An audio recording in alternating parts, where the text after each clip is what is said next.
Hi అండి. అందరూ ఎలా ఉన్నారు? బాగున్నారా? ఈరోజు వచ్చేసి టమాటా చిక్కుడుకాయ కూర అండి. అమ్ అన్నీ ఒక దగ్గర వేసిన తర్వాత చిక్కుడుకాయను కడిగిన తర్వాత ఒక దగ్గర అంతా పురుగులు ఉన్నాయా లేవో చూసుకోవాలండి.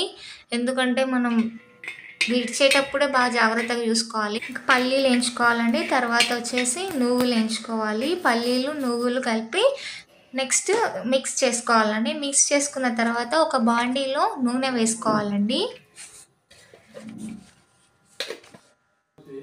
తగినంత నూనె వేసి తాలింపు విత్తనాలు వేసి వేగనించిన తర్వాత అల్లము వెల్లుల్లి ముద్ద వేసి వేయించాలి. దాంట్లో ఉల్లిపాయల ముక్కలు మిరపకాయ ముక్కలు వేసి మగ్గిన తర్వాత చూడండి, అదంతా మగ్గిన తర్వాత మంచి ఫ్రై అయిన తర్వాత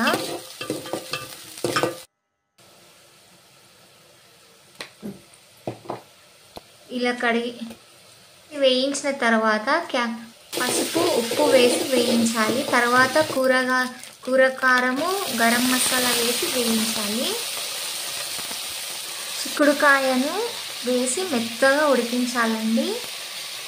దానిలో కూర కారము ఉప్పు వేసి ఉడికించాలి. ఇలా చిక్కుడుకాయలు చిక్కబడిన తర్వాత ఉడికించిన చిక్కుడుకాయలను వేసి ఉడికించాలండి.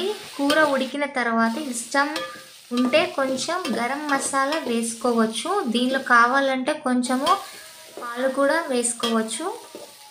ఉల్లిపాయలు వేగినప్పుడు అల్లం వెల్లి ముద్ద వేసి వేయించుకోవచ్చు. ఈ కూర ఇంకా చాలా బాగుంటుంది.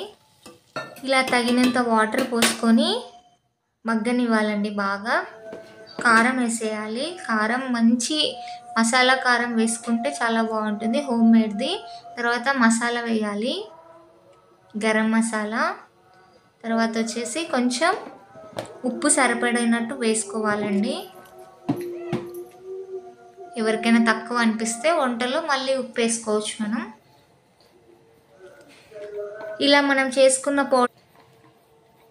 పల్లీలు నువ్వులు ఆ పౌడర్ మొత్తం వచ్చేసి అది ఉడికిన తర్వాత బాగా నీళ్ళంతా దగ్గరకు వచ్చిన తర్వాత ఆ పొడిని దాంట్లో వేసుకొని తిప్పేసుకోవాలండి. ఇప్పుడే గుమగుమలు వేస్తుంటాయి మనకి. ఇది టమాటాలు వేసి మెత్తగా ఉడకనివ్వాలండి. నీళ్ళు పోసి మూత పెట్టి సన్న సెగతో ఉడకనివ్వాలి. కూర ఉడికిన తర్వాత కారం మసాలా తగినంత వేసి ఇంకా తగ్గినట్టు అనిపిస్తే మనం వేసుకొని కలుపుకోవచ్చండి. ఇదిగా తింటే చాలా రుచిగా ఉంటుందండి. చాలా బాగుంటుందండి. సబ్స్క్రైబ్ చేయండి, లైక్ చేయండి. మీ మైబున్నర్ పిల్లకి బాయ్ బాయ్.